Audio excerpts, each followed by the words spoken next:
Today we're going to be deep diving into HCP Vault. Now I'm kind of deviating away from the usual answering community questions from the Discuss forum. And the reason why is I've just had so many questions kind of in person around HCP Vault, and I find myself answering the same questions over and over again. So I thought it would make sense just to kind of address a lot of the things on a live stream. Then that way, everyone that's here can learn from it.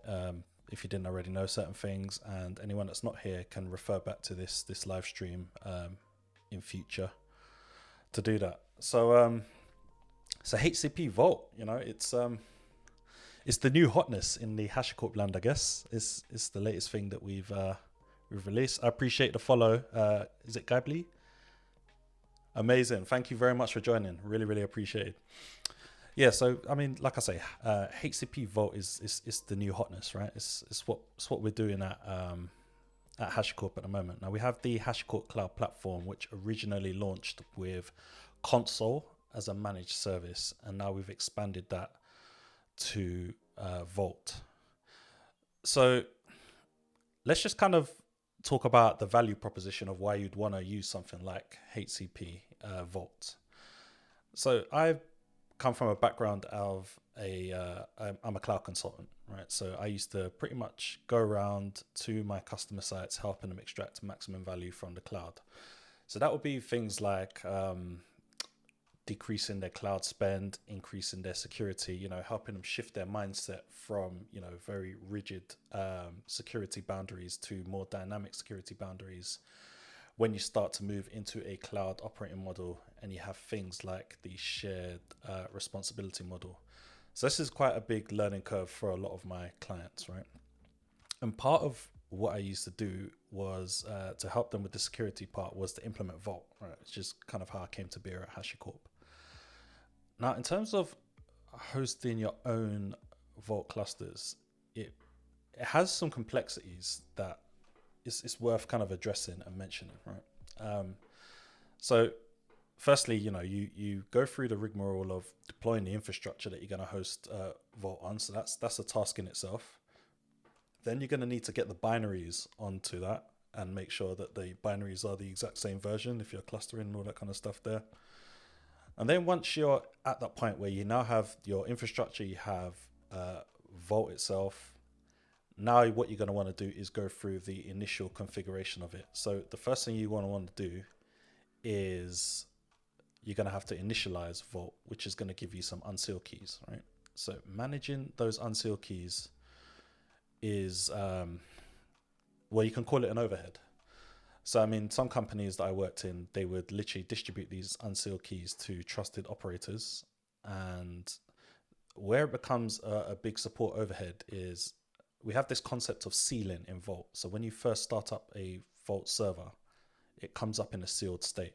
And then once you've initialized it, it gives you these unsealed keys, and you need to enter a quorum of keys to unseal it.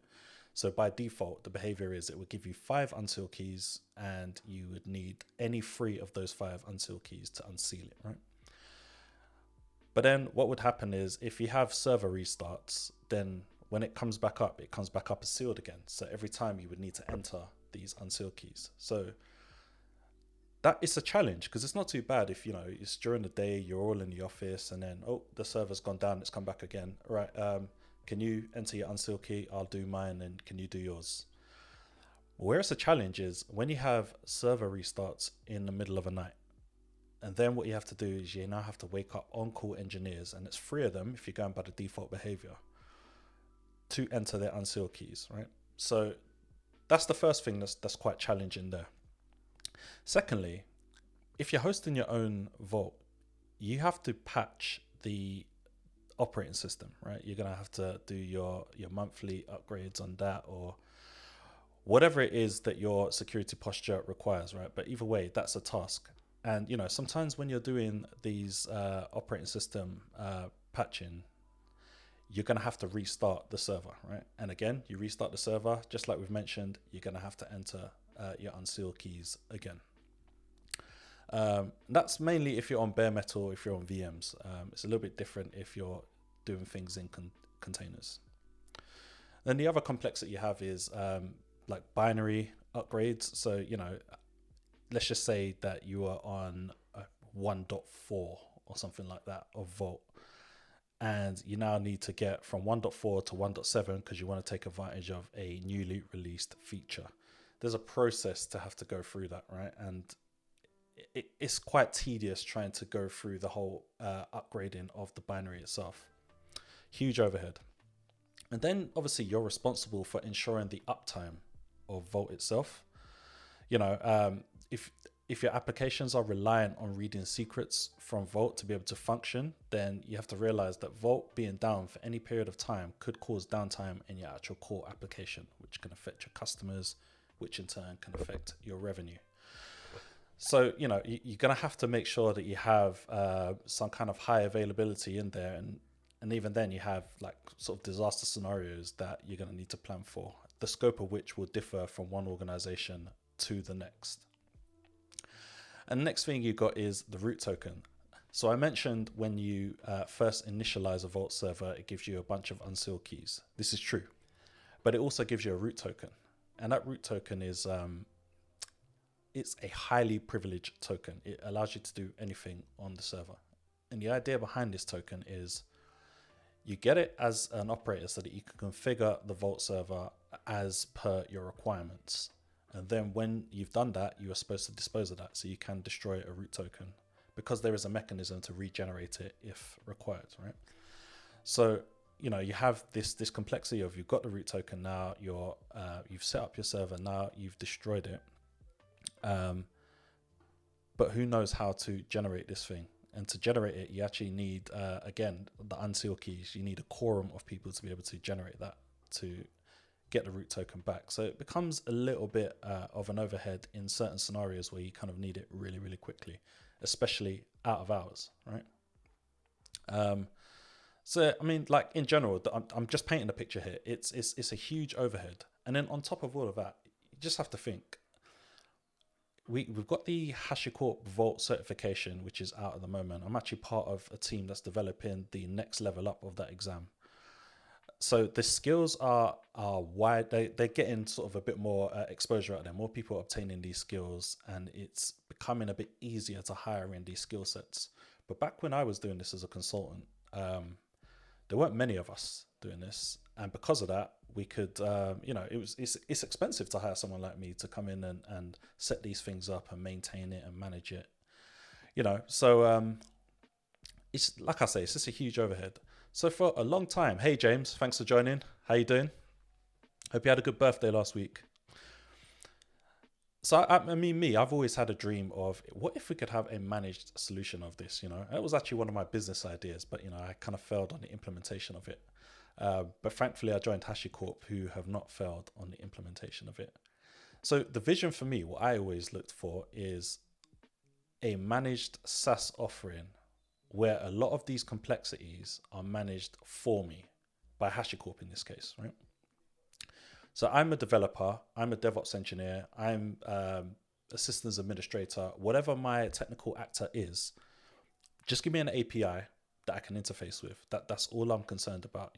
Let me worry about how to implement the identity and access management within Vault itself.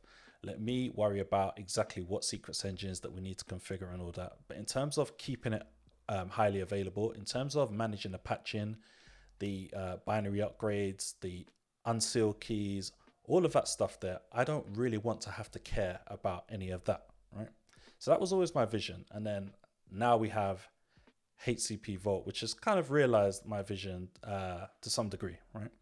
Now it's quite early stages, so some of the things that you may want from a managed Vault potentially might not be there at the moment.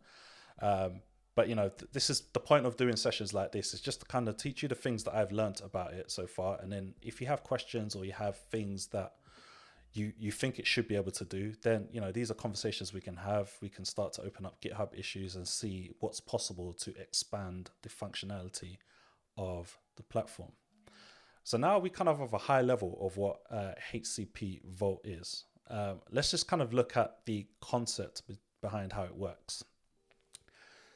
So like I say, it's HashiCorp Cloud Platform. So one of the core constructs we have within the HashiCorp Cloud Platform is something we call a HVN. You don't realize talking so much, your mouth gets really dry, so water is a must. Yeah, we have this concept of a HVN, which is the HashiCorp Virtual Network, right? So the way that you can think about this is, I'll tell you what, let me just draw it up on my iPad. I'll just get my iPad up and running, and then we'll switch to that, because maybe I can do a better job explaining it with a diagram. Right.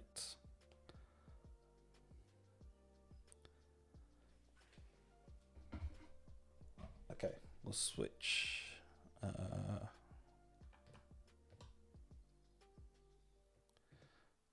Okay, cool. It looks like you can see my iPad.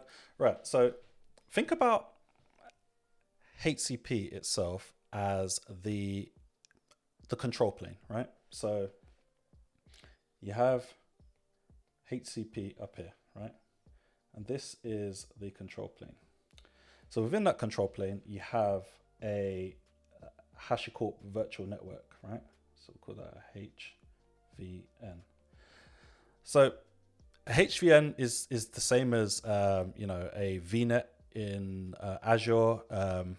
What are they actually calling it in AWS? I can't remember what the VNet term is in AWS, but it's the concept of a virtual network, right?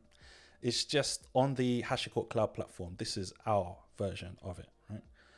And then within that, you can deploy your managed services. So in this case, you got Vault. And, we're not focusing on console today, but the other thing you could do is you could deploy console clusters within that, right? So it's, it has its networking address and, all the usual stuff you can expect from a virtual network. It's all within that, right? Now, how it would work is with, if you're bringing your own network, normally you'd have AWS in this case, and you probably got your own virtual networks inside there, which is where you have a lot of your private workloads, right? So let's just say this is the AWS layer here.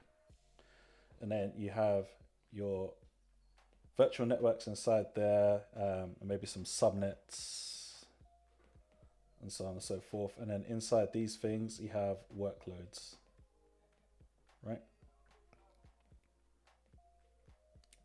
So what you can actually do is with this virtual network, so this is I'm just going to call it a VNet because I can't remember the AWS term. Hold on, let me just read. Grateful Cafe. Self-hosted Vault also means that you are responsible for recovering from outages. I was on vacation in Spain. I live in the States, and it was 3 a.m. local time. A failing health check due to an operator error resulted in console nodes getting replaced. And the result was that we lost our Vault cluster. Exactly. That's my whole point, is when it comes to disaster recovery, you have to design that strategy and you have to implement that strategy. You have to test that strategy. It's massive. It's a huge overhead, right? Now, there are reasons why you might want to keep control of those things there. So if, for instance, you're maybe a bank or some kind of business that works in a heavily regulated industry, VPC, that was it. You can tell how long it's been since I've used the core AWS. It's called VPC. But if you're in a heavily regulated industry, maybe just because of some of the compliance requirements, you need to keep control of these things, right? But if you don't have these types of requirements, you just have to ask yourself, do you want to take on this type of overhead? Grateful Cafe, who's in the chat, has just given a prime example of what can happen when you're managing your own cluster, some of the things that can happen. If you've got a 24/7 kind of support rota for these things here, and you've got always available engineers that can respond to these things pretty quickly, then maybe it's not so much of an issue. But most of us don't have that many experienced Vault engineers just at our disposal 24/7. So, Grateful Cafe, thank you so much for sharing that story, because it really depicts the value of a managed service. Phenomenal in the building. Thank you very much for joining. Right, so what we have, so let me just correct myself here, because now we know it's called a VPC. This is why I love the Twitch. Every time I make a mistake or I forget something, there's always someone on hand to help me out. Team LBT, thank you very much for joining. That's my wife, by the way. So what you can do is between your VPC in AWS and your HVN, you can actually set up VPC peering, right? So this is what will give, I'll just call it a peer. This is what will give access from your workloads to your managed services, which are in your HashiCorp virtual network, right?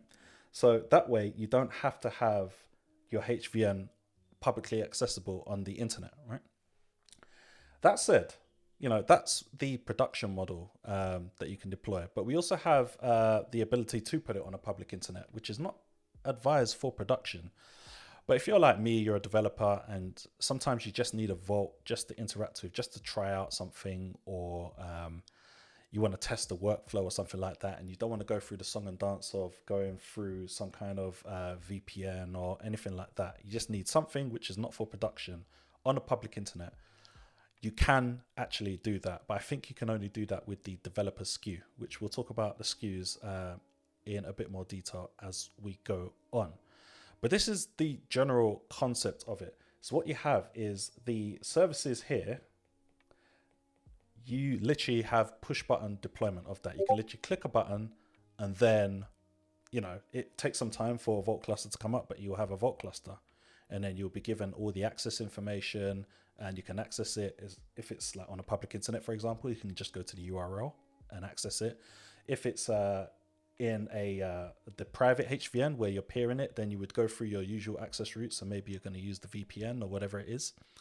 I actually have some thoughts about exploring how Boundary could help with access to this as well. So watch this space, because I haven't actually tested that out yet. But yeah, that's the basic concept of it. Is you have your HVN, you have your managed services. You can go on a public internet if you want. But in general, that's not advised for production. So you can be given a private URL, which will only be able to be accessed using the VPC peering. And obviously you would have had to already have set up your VPC to be able to enable those things there. Right? So if we just take a quick look at what that looks like from the browser point of view, I'll just flip over to my browser. Give me a second.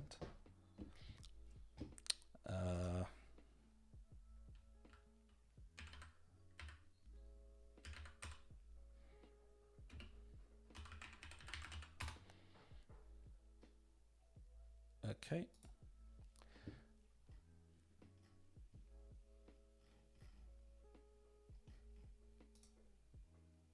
Get started. Okay, cool. So appears I'm not signed in. I'll just sign in and then I'll switch my screen. I don't want to enter my password while I'm on live stream. So give me a second.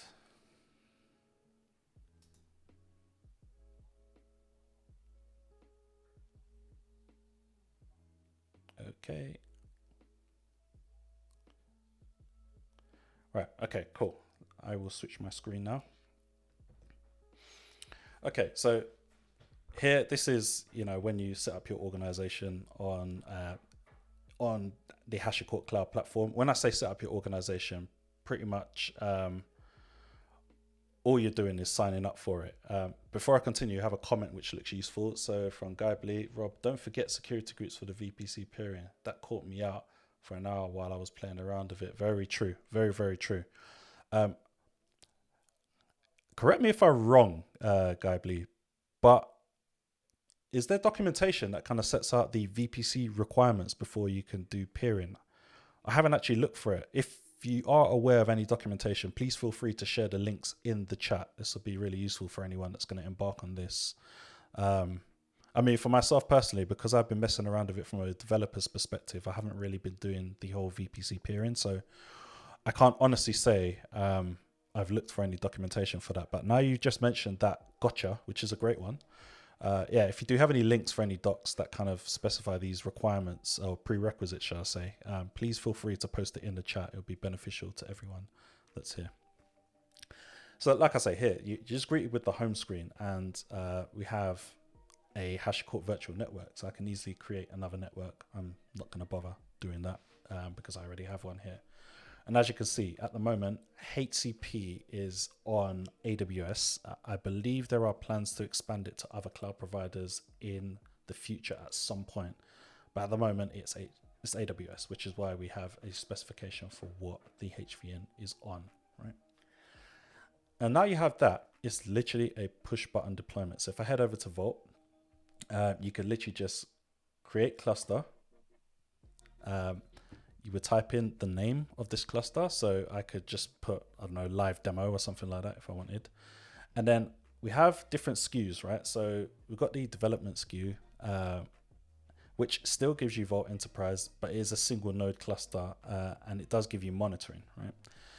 So for me, it's perfect because like it says there, it's good for proof of concepts and small projects. And I pretty much live in the space of doing proof of concepts, right? But in general, if you're going to be deploying this in production, then you're not going to want to use the development tier. You're going to want to go to the standard tier because that's going to give you the high availability. You have unlimited namespaces, things like snapshots. It's just, you know, all of that nice stuff is where you're going to want to be for production, right? So you would literally just go ahead and do that. Because I've only got the development one selected and I haven't added a credit card, so I can only select this one here. This is the only cluster size that I can select. But had I gone for standard, it would give us some options where we could do that, right?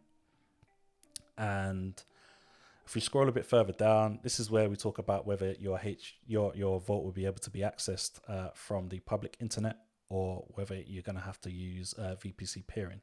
So by default, obviously for security reasons, it is not available on the public internet, but you can literally just toggle this button here and go ahead and click on create cluster. Now, I'm not going to do that because it's just going to take a while and there's no real benefit to it because all you're going to see at the end of it is a cluster, right?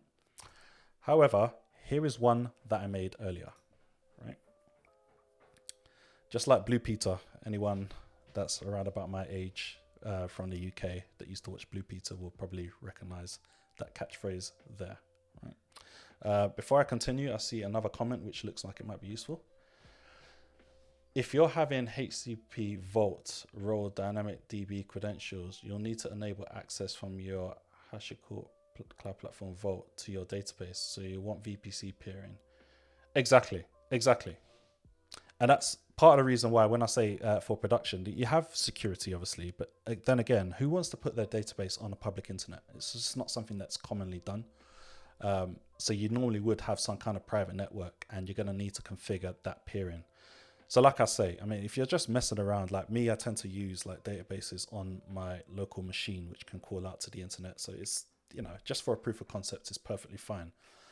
But when you're running a startup or you're running a medium to large size enterprise, you're definitely not doing that. You know, those are the type of things that just you'll be out of a job really quickly if you go to put database, especially when it's holding key information on the public internet, as that is a huge attack vector there. So yeah, so we have the GUI way of doing things, right? And as you can see, you have your cluster here. Now, some of the things I'll point out to you is because I have mine on a public internet, I have this link here where it will copy the public URL to my Vault cluster, which is useful for me in my use case. But if I was using peering, I'd want this URL here, which is how I would configure my applications to talk to Vault. And then the other key thing here is root tokens. So if you remember when I talked about some of the pain points with managing your own, or self-hosting your own Vault, one of the things I said is that you have to manage the root tokens, right? You need to configure your Vault and then destroy it. And then if certain scenarios come up where you need a root token, you now need to get these unsealed keys or whatever it is, and use that to generate a root token. Whereas now, just a click of a button, you can generate a root token, right? And the other key thing here is the Vault cluster that you get is ready to use. It's unsealed. It's been initialized, obviously, because you're getting a root token. All you need to do is generate this root token, log into Vault, and configure it as per your requirements. Now, the key thing to note here about the root token is I believe it's only valid for 6 hours, right? So after 6 hours, it will naturally expire. So You're going to want to get in there and configure your vault and then just allow that root token to be destroyed, because by then you should have configured your identity providers in there. So if you're using Okta or Active Directory or GitHub, whatever it is, or any combination of those, principals should be able to log in to Vault using any of those mechanisms there, and you won't need the root token. But the nice thing is, if you get yourself into a scenario where something comes up and you need a root token, well, then you can just go ahead and generate another, well, I keep calling it a root token. It's an admin token, right? It's the admin token. Now, that's one way of kind of deploying your Vault workloads to HCP. But the other way is there is actually a Terraform provider for this as well, which I'm really pleased about. It does make life a lot easier. Let me actually get the link for the page. So if I type in HCP Terraform provider, you can see I've searched it. I think this is the one here. No, it's not. That's my colleague Rosemary. Hey, Rosemary. It'll be this top one then. Great. So yeah, let me just post this in the chat just so you have access to this. Oh, Grateful Cafe. Oh, mate. This is why you're my friend, man. You know, just thinking 2 steps ahead of me, you've already posted it. So Grateful Cafe has already posted it in the chat. But let's just take a quick look at how this works from the Terraform provider point of view. So we have a few resources. It's not extensive at the moment because it doesn't really need to be extensive. So the first thing you're going to want to do is when you sign up for HCP is you're going to need to write a resource, which is your HVN. So a block similar to that will suffice, right? And this will just allow you to configure like your CEDAR blocks and the region and so on and so forth, right? Now, if you are doing the peering, then there are some other resources that you're probably going to need to configure as well with your Terraform code. So you're going to want to use things like the network peering here, which it gives an example here. Actually, this one is a bit more of a thorough example because it's actually using the AWS provider on top of that as well. You're going to want to use that. And then you have also things like your transit gateway attachment as well, right? So this is for me what I call like the foundations of your infrastructure. So the Learn Guide is what I used as reference to set up my project. Amazing. Thanks for posting that link. Definitely check out that Learn Guide. We've got some good content around this stuff as well. I haven't actually checked out that Learn Guide myself yet, but I will practice what I preach at some point soon. Yeah, so we have our foundations, right? We have our HVN, we have our peering, we have our transit gateway attached. So now all we need to do is create a Vault cluster, right? So very simple resource here. This is a minimal configuration, but there are some other stuff that you can do. So, you know, you can say the minimum version that the Vault deployment should be on, whether it should be public endpoint or not. And just as I expected, it defaults to false, just like it does in the GUI. And then you have a timeouts block, which, you know, I think there's a few things you can do in there to create default and delete. I haven't actually messed around with that, so I'm not going to pretend to know exactly what that is doing. But the point is, you can now just configure this as code, which is much nicer for me because, yeah, the GUI is great if I just want to get up and running just to try some stuff out. But if it's something that I was going to be managing in production, then ClickOps is not very scalable, right? So being able to manage it in code just gives us more options. And then once you have your cluster deployed, you can generate an admin token, right? But there are some caveats that come with that, right? You got to kind of be aware of. Now, for example, when you generate these tokens here, it is going to be stored in state, right? So anyone that's used Terraform knows that it's a kind of a stateful managed infrastructure approach. So we have a state file which has the state of the infrastructure, and then it creates diffs between that and your cloud environment. And it will make changes according to whatever the drift is, right? So if you change your config and it's a different setup to what's in the state file, then it will go ahead and apply those changes, right? So to combat that, you should definitely use an encrypted remote storage, right? So if you use something like Terraform Cloud, that is encrypted by default. You can use stuff like Amazon S3, and you can, I think that one's encrypted by default as well. And then you have stuff like Azure Blob Storage. Been a while since I messed with this one here, but that one's not encrypted by default, but you can actually toggle encryption on. So because you're going to have secrets inside there, you should definitely, I mean, personally, when it comes to Terraform, I always recommend using encrypted remote state anyway. But definitely in this case. But the good thing about this token is it does expire after 6 hours. So 6 hours is a long time for someone to use it to attack. However, at least the scope is limited to those 6 hours. And I think that's quite a pragmatic time period, because it should be enough time to get Vault set up and configured, but not too long where you have an indefinite root token, as if, like, you know, when you've got your own self-managed Vault, and, you know, if you don't revoke the root token, then you've got that there, right? So, you know, you can do all these things with Terraform, which is really, really nice. Now, one of the other questions I keep getting asked is, so what's going on under the hood? And before I start answering that question, I'm just going to prefix it to say I don't know everything, but I'll tell you what I know, right? So the first thing that keeps coming up is people that are doing self-hosted always have a question about what storage backend they should use for HashiCorp Vault. And, you know, generally speaking, the toss-up in my experience tends to be between console as a storage backend or integrated storage using Raft. And the thing is, what happens is people, they like the maturity of the console storage backend because, you know, it's very well battle tested. It's been used for a long time. There's a lot of community support out there, as well as HashiCorp support. It's just well understood.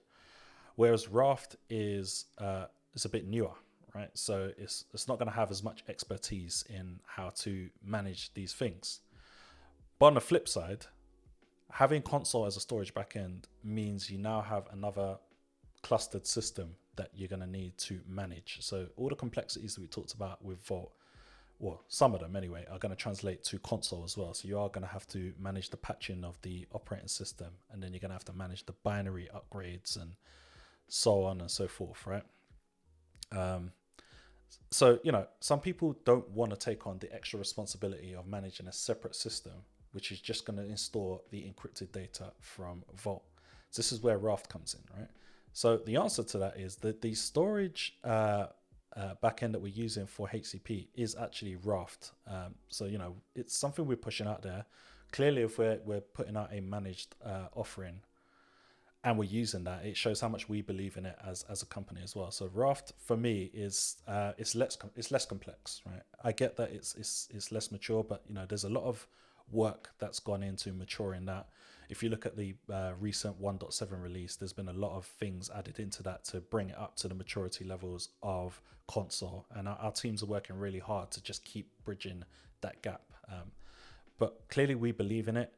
We're offering it as a service using Raft. So, you know, hopefully that will give you some confidence to do that yourselves if you are going self-managed.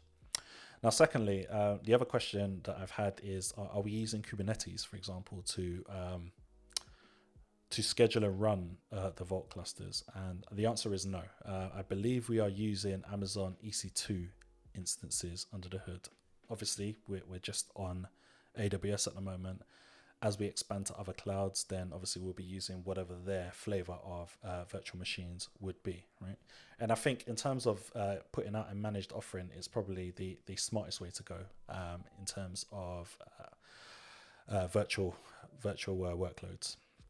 The other thing that's come up quite a bit is, is it the open source version of Vault or is it the enterprise version of Vault?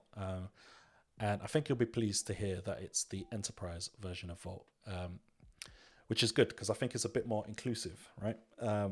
Open source is great. I love the open source. You know, I primarily use open source, but not everyone has open source, right? And sometimes your use cases cannot justify spending the extra money to go and get the enterprise thing. So if you are someone that relies on the open source features, then we've got you covered. However, if you're someone that relies on the enterprise features because your use cases expand a bit more than open source, then we also got you covered just within the same offering, right? So the nice thing about that is, as a developer, a lot of the time we don't get the chance to play around with enterprise features, because unless we have a client that we're working with that is using enterprise, we don't get a chance to build that experience. And one of the things that was hard is I used to use the Docker image, but that used to seal itself after half an hour, because obviously I'm not an enterprise customer and I don't have a license, so it would seal itself up. We've since upgraded that to 6 hours, so that's a bit nicer to lab at home if you want to like practice for exams, or you want to try things out so you can demo it to your clients or whatever it is, right? Or sometimes you even want to just sell the idea of why your clients are scaling at a rate where open source is no longer working for them and they now need to consider the enterprise option. You can just like demo these things here, right? And 6 hours is good, but the drawback is you still have to set it up every single time. So at least with this, you can set up an enterprise cluster and it's just there, right? You can come back to it tomorrow. You can come back to it in a month's time. It's just there, set up until you kind of want to take it to production, and then you can just maybe burn that down and spin up what a production deployment is going to look like, right? Let's have a look here. So DevOps Adil. I'm actually going to start clicking on some of these links, let's just click on this link. Yeah, so this, I was actually going to post this because I've actually got this link actually here, right? We'll come back to that because I haven't got to that part yet. Let's see, Grateful Cafe. Let's have a look and see what you've posted. Listen, firstly, let me just say thank you to everyone in the chat that's just being interactive and posting and sharing your learnings, because we all learn from it, myself included. So I really, really appreciate that. So Grateful Cafe, let's see. So data security. So Terraform Cloud takes security of data it manages seriously. This table lists which parts of Terraform Cloud and Terraform Enterprise app can contain sensitive data. So you have this is a pretty good list. It shows you all the different things. And I guess it's showing you which ones are encrypted, which is nice. And this is for Terraform Cloud and Enterprise, and then you have Terraform Enterprise specifically. So this is quite a useful link to have. So I appreciate you sharing that. We have Guy Blee as well has shared a link. Let's just check that out. Amazing. So you have Terraform HCP demo stack. So this demo stack repository that uses the power of HCP for console and Vault. So this looks like it's your I'm going to call it project, right? Just showing how you can actually go ahead and use Terraform to configure these things here, right? So I see you have your different workspaces. Let me just zoom this because it's probably not that readable at this size. Let me know if that is not big enough for you, chat. I can zoom it some more. It's really big for me, I'm not gonna lie. But yeah, it's just, general Terraform configuration here. You have your remote state DNS. Now you're configuring the AWS side of things. Provider console. Right, primary cluster. And it's all parameterized. That's nice. That's always good when you parameterize that. Makes it a bit more usable. You should definitely hook up with DevOps Adil. This is the type of stuff that he lives for. He's always writing modules and trying to find these use cases and write the code that's just going to help people just kind of do that. Definitely, I see the two of you are in the chat, so definitely link up. This is a good page to refer back to, constraints and known issues. I've seen that one as well. I'll come back to that one, Adil. So yeah, this is quite comprehensive what you've done here. So yeah, definitely check these things out. But yeah, the other thing that I'll say about under the hood is audit logs, right? So this is a question that I had when we were designing what HCP Vault would look like, right? I had a question. I said, well, if people are going to have a managed Vault, then the audit becomes, for me personally, even more important, right? It's very important when you're self-hosting. You want to know what requests have been made against Vault and what the responses were. Because these kind of things is what I call breadcrumbs, right? So if you have some kind of incident, these are the breadcrumbs that are going to lead you to the source of the issue. So for me, the key thing is how are you going to get audit logs out of that? So under the hood, the audit logs are stored in an encrypted S3 bucket. So, that's probably all the information I have in terms of how HCP Vault is working under the hood. There's probably more stuff there, and as I learn more, I will share more.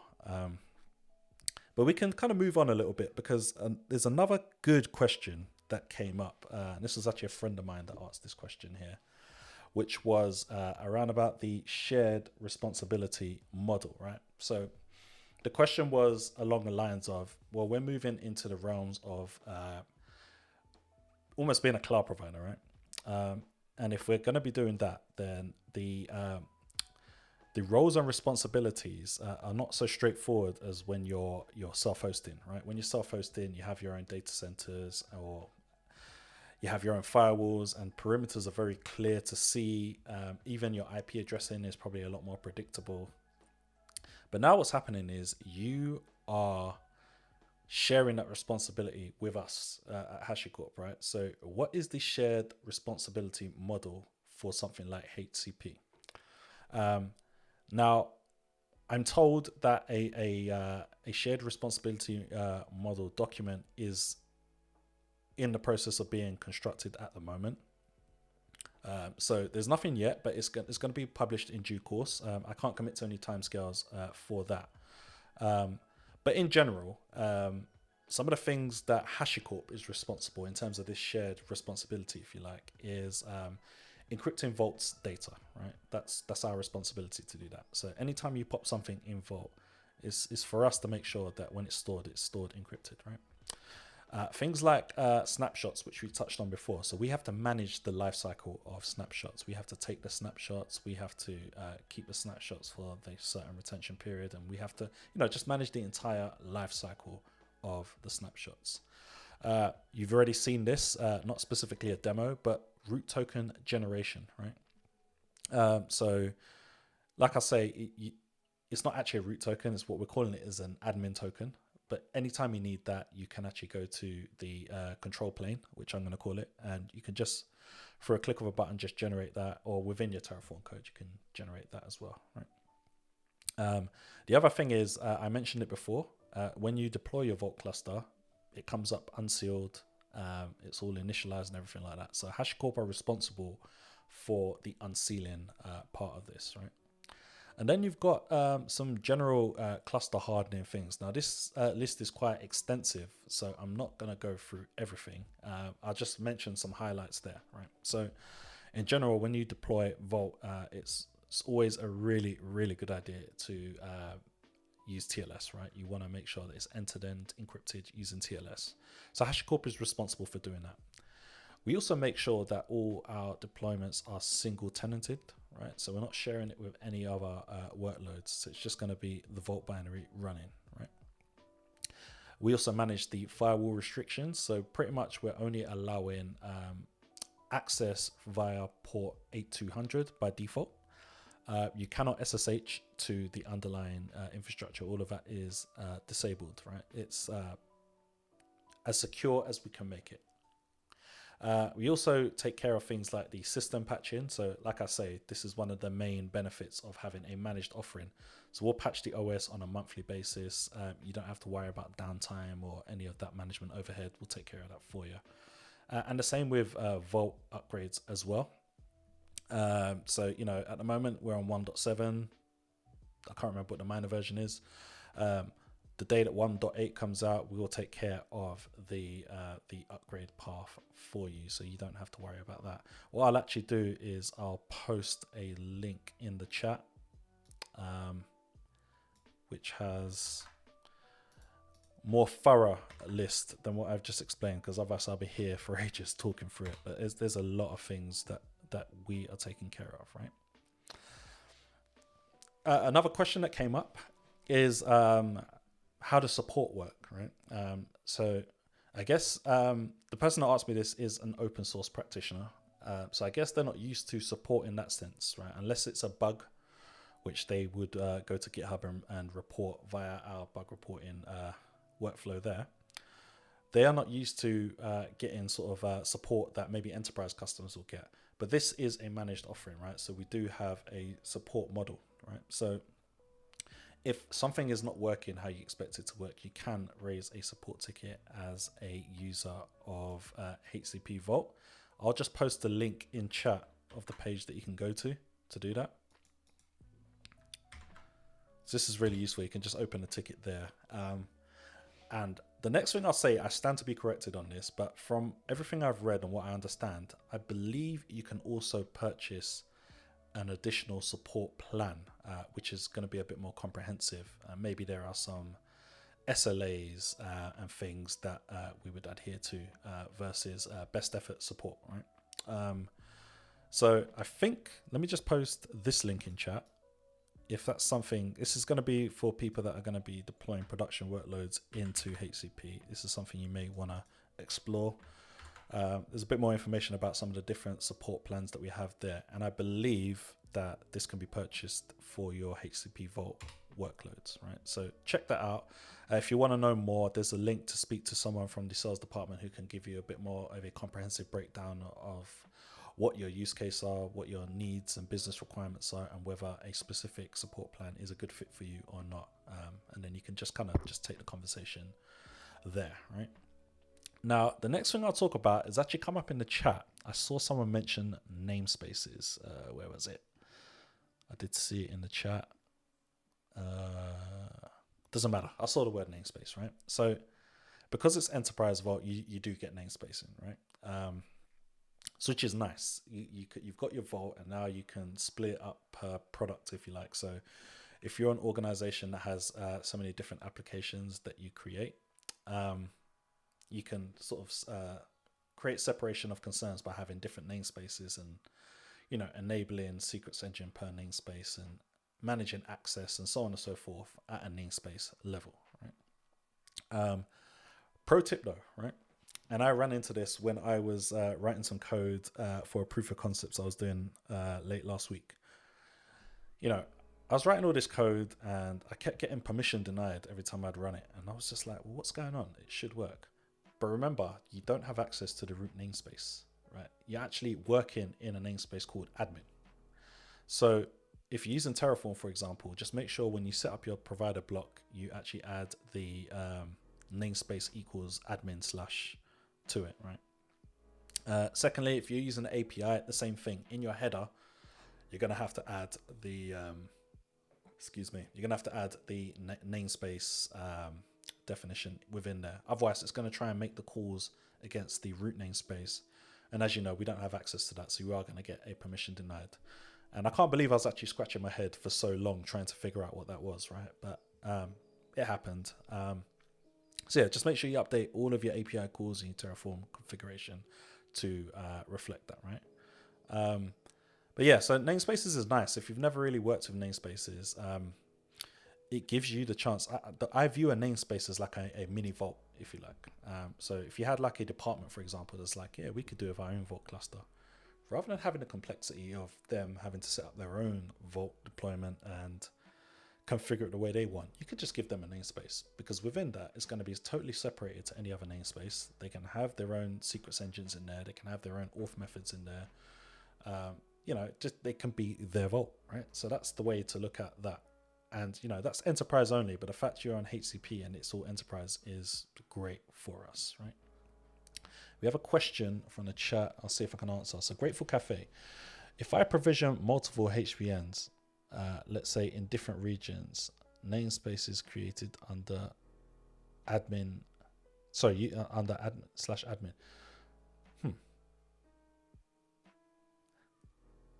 Which comes to my least favorite part of HCP Vault. Every namespace is created under admin. Yeah, I kind of get what you're saying. Are they paired together? The answer is I don't know. But let's think about this for a second. So you have multiple HVNs. in different regions. Yeah, I see what you're saying. You can get clashes, basically connectivity clashes, because it's like you're making calls to, yeah, okay, I see what you're saying. You know what? That would be a really cool question to post on Discuss, right? So that I can speak to. Let me just pop the link in here. If you it's a great question. If you head over to discuss.hashicorp.com and post that question in there, because I don't have a good answer for that. And I guess what you're saying is that it would be a lot nicer if whatever our admin namespace was, the naming of that were a bit more flexible, right? And we could have maybe root or / shall I say, ruled out, so it just wouldn't allow that, but it will allow other things. Yeah, if you can come up with a good use case to pop inside a question there, that'd be something that I'd be really interested in taking to the product managers for HCP to see what their view is on that. Because I can kind of see where you're coming from there. But I think if I have a solid use case to present, that would be a better conversation, I do believe, right? So yeah, definitely do me that favor there. Just head over to discuss.hashicorp.com. If you want to reach out to me afterwards to help you write a question or write a GitHub issue, just, I'll just post my Twitter in here as well. Just follow me on Twitter or Instagram or whatever. And then just drop me a DM and I'll quite happily work with you with asking these questions here. I'll just put my Insta as well. I think it's Insta. Yeah, so just follow me on any of those. I know Grateful Cafe, you already do follow me, so feel free to reach out to me anytime. I'll help you out if you want to do that. So not by default, every HVN its own thing and has no connectivity to another HVN. So it is totally segregated. So what you don't have is peering between different HVNs, right? I can't think of a use case where you'd want to peer the two HVNs, like if you had multiple HVNs. I guess what I would do, my use case for having multiple HVNs would be if I had different environments. So let's just say I had a staging environment, I had a production environment or something like that.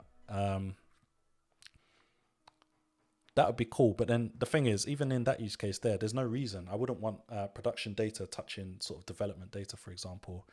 There's just no reason to really bridge the gap between those two environments there in that sense. So I can't think of a use case that should be operating as individual entities, if you like, in this case, if you're going to refer to them as identities. The last thing I'll touch on isn't a question per se, but it's just something that I've been thinking about quite a bit since HCP was announced, right? I've only got a few minutes left, so I'll just kind of tip into this. I may do a deep dive on this next week, Tuesday. But I'll just mention it high level now.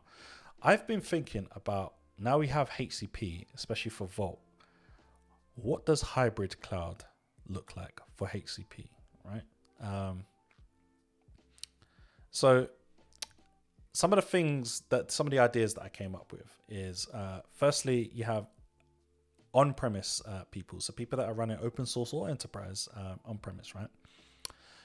But if you're running enterprise on-premise, what if you want to replicate your data to another Vault somewhere? So you have like a DR replication set up, but you want to do that in a managed fashion, right? So I thought, okay, that'd be a really cool use case to be able to just replicate from on-prem to a managed DR cluster. But unfortunately, you can't do that. It doesn't allow that endpoint to be accessible by us, right? It's all managed in the background by our HCP support engineers, right? We cannot touch that.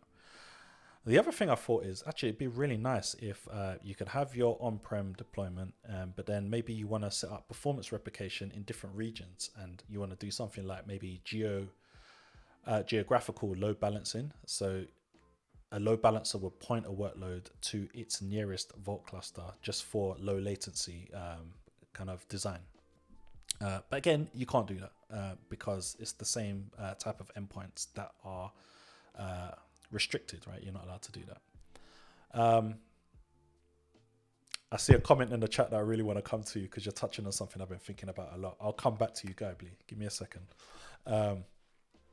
So one of the other patterns I came up with, and I'm not so sure how useful it is, but I came up with this proof of concept based on something that occurred on one of my previous clients, right?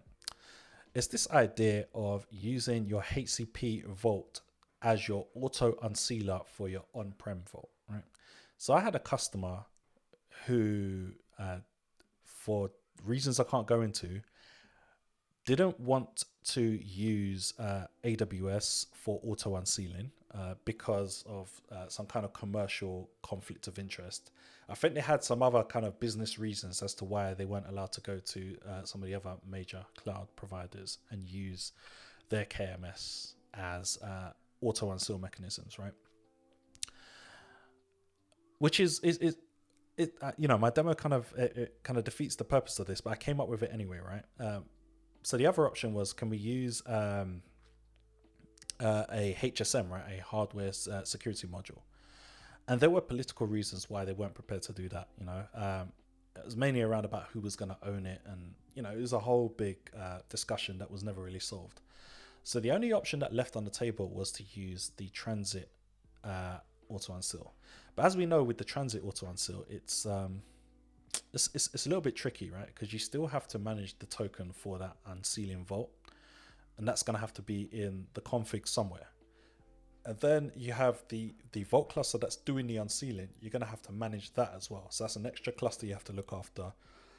It's basically adding a layer of complexity to it to ease some kind of operational overhead. So I figured that let me just come up with a proof of concept, whether it's viable or not, as to whether we could use HCP Vault as the unsealer.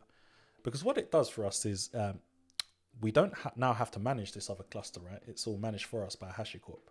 We literally just configure it just from a minimal standpoint and just let it have the things that we need.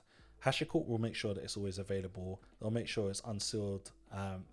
All we do is just set up our transit secrets engine, set up our policies and so on and so forth, and generate a token. And then we give that to our on-prem for our config file, right?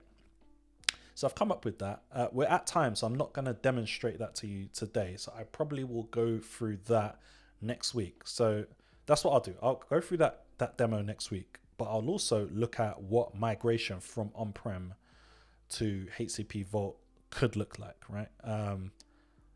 So yeah, I'll kind of commit to those two topics there because I think this is a really, really interesting conversation because, if you're on-prem, there's no way you just kind of go from on-prem to the cloud just like that. There's normally a process there. So for some period of your journey, you are going to be hybrid somewhat.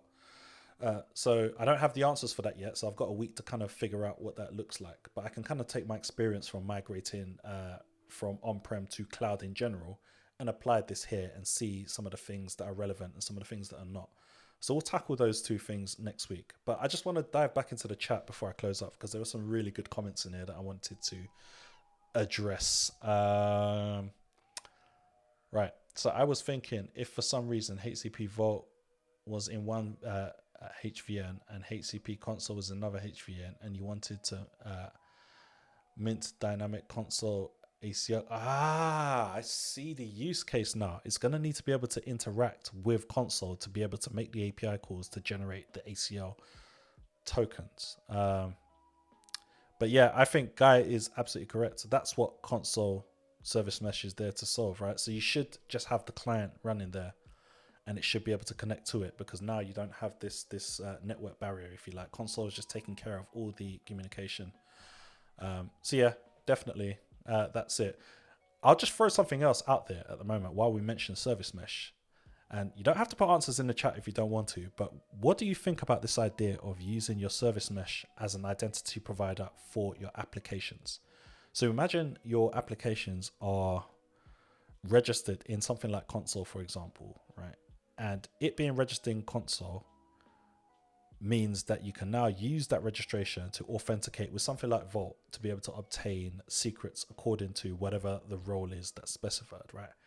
Have a think about that because I'm really interested in what people feel about that and, just in general, how people are handling secret zero introduction for their applications, right? We have another comment here from Grateful Cafe. If a transit secret engine in HCP Vault holds your seal keys for your on-prem vault, what happens if connectivity between your on-prem vault and HCP Vault goes down? So what would happen there? I need to remind myself, because I've actually tested this scenario for a previous client before I joined HashiCorp. If that connection goes, let's just say your HCP Vault goes down for some reason, right? Which it shouldn't do, because HashiCorp are there to make sure it stays up. What would happen is nothing, unless your server restarts or something, right? So remember, once your server's in an unsealed state, it's unsealed, right? If something happens, some kind of event like a restart or anything like that happens where it needs to be sealed again, it won't automatically unseal if it cannot connect to its unsealed server. So we have, let me actually look it up, right? There's a document, right? So Vault seal migration.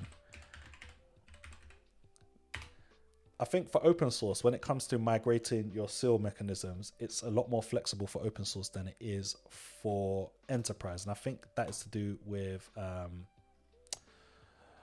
replication. I'm trying to see migration. Here we go. So seal migration.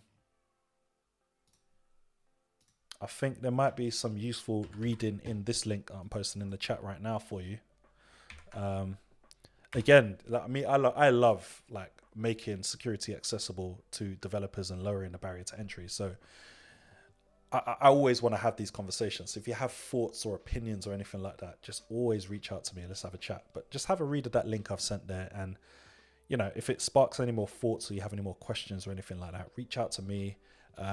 As always, I definitely promote the use of discuss.hashicorp.com. Always post questions in there. I actually like it when people post questions in there and then reach out to me with a link to that question, because it means I can speak to you and answer it, but then I can answer it publicly for other people to benefit from. Okay. So the HCP is available, but the connection from your data center to AWS is impacted. So something like direct connect, for example. So yeah, the same still applies, right? As long as your on-premise vault does not go down, you're not going to have an issue. It's the moment it restarts or it goes into a sealed state, then it's not going to automatically unseal. That's where you're going to have a problem. So I could say you've got time to kind of fix that, but that's kind of how long is a piece of string kind of comment, because you've got time until something happens. And when something happens, it's always unpredictable.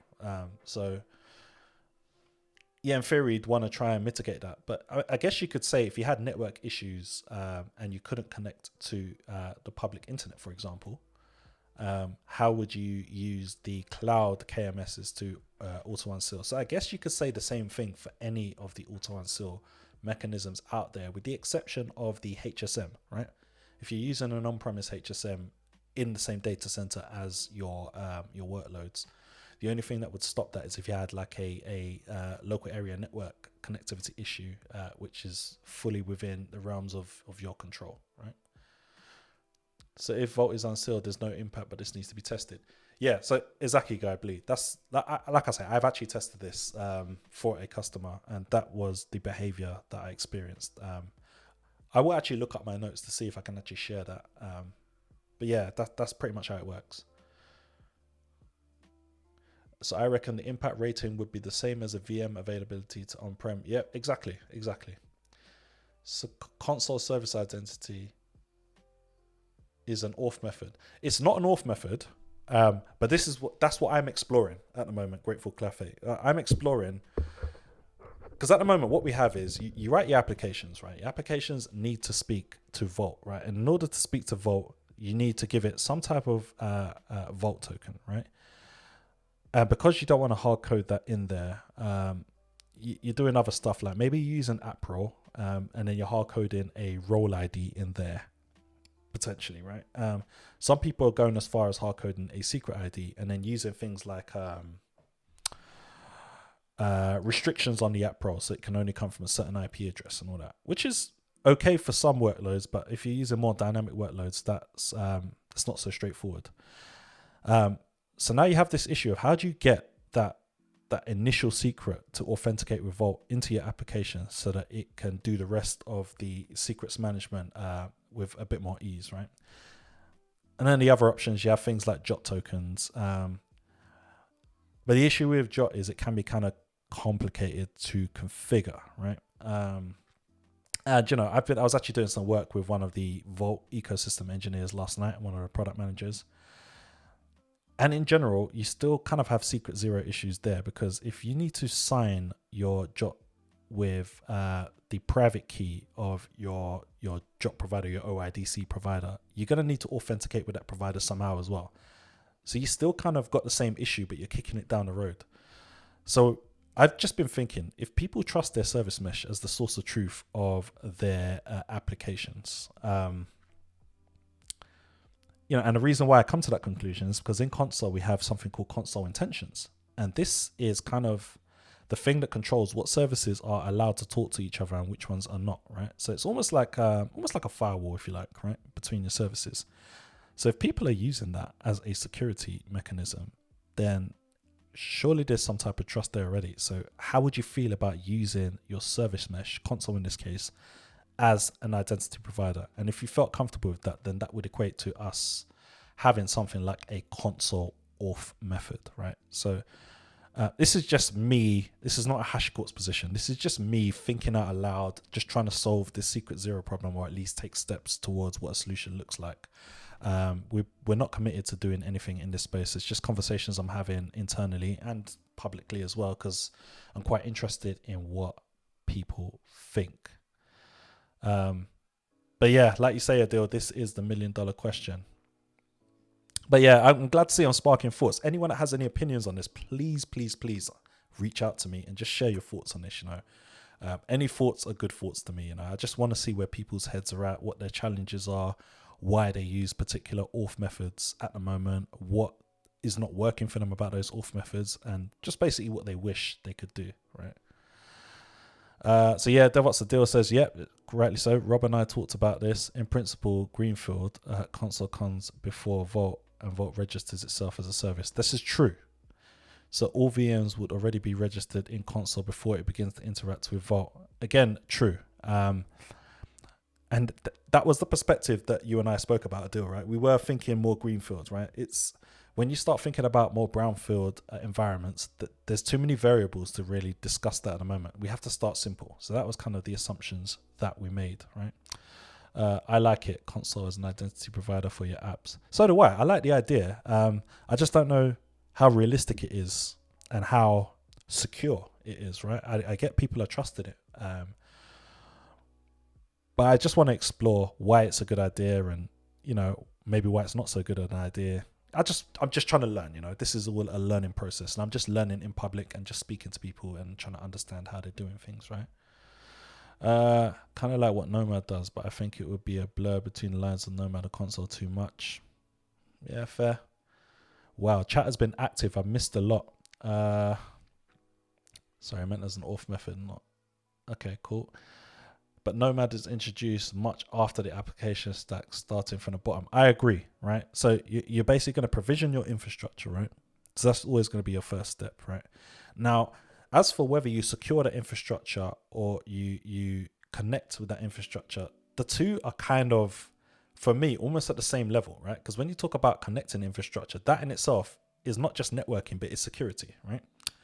So you need to connect your infrastructure securely. So for me, what comes first, secure or connect, is I'm kind of up in the air about that kind of thing there, right? But it's only once you've done those things there can you schedule and run your applications on top of that infrastructure, which has been secured, right? And which is connected as per your application requirements, right? So I agree with it, too. I believe that the Nomad side of things comes much later in the stack, right? So console is meant to serve as a networking stack, so it was essentially sit first. This is true, Adil, but like with the caveats that I just mentioned, right? So as true as that is, you're kind of scratching your head when you're thinking about security a little bit, right? So for me, console has almost become a bit of a security product as well because of its position. It can be the source of truth for your applications. So you kind of have to think about it through a different lens, in my opinion, right? Then HCP Vault just needs to have a single auth method called console that would serve both AWS and GCP. True. And a cubbyhole like a KV store to store the ACR to only that instance of a service with a token for Vault. I like it. Glad to see that my ideas are likable at least. I don't know whether they're good ideas though, but I guess from a developer experience, and that's the angle I always try to look at things for. I feel like it's my role and my job to try to make security as accessible to developers and create a good developer experience, because that for me is, when you talk about adoption of secure practices, it's all about providing a good developer experience. So I start there, and then we kind of take it from that point onwards, right? Poor Rob trying to find a ADHD conversation with Chits Chat. I know I'm getting dragged all over the place because I'm reading all these comments and I'm thinking to myself, that's interesting, I really want to talk about that. And then I read something else, I'm like, whoa, that's really cool as well. But yeah, no, I love hanging out with all of you peeps. It's always a blast. I think this is it. I think we do this on Tuesdays, right? Every Tuesday, 12 o'clock British summer time, until our clocks go back, then it'll be GMT. So I'll be back next week, Tuesday. And like I say, we're going to focus on what a migration strategy could look like from on-prem to HCP. And we'll also look at my code that I've done as a proof of concept for using HCP Vault as a unsealer. But I'll leave you with a gift before I go. I'll just leave you with the link to my GitHub repo, which has the code in it, which I guess is still a work in progress. But anyone that has any opinions or wants to commit to it or anything like that, sharing's better. So I'm always happy for people to comment and commit and pull requests or whatever it is. But yeah, there's the link there. Thank you so much, people, for joining. I really, really appreciate all the participation. It's been great conversation. I feel like we're building a nice community here, so this is really good. And on that, I'm going to love you and leave you, and catch you next week, Tuesday at 12 o'clock. Peace out.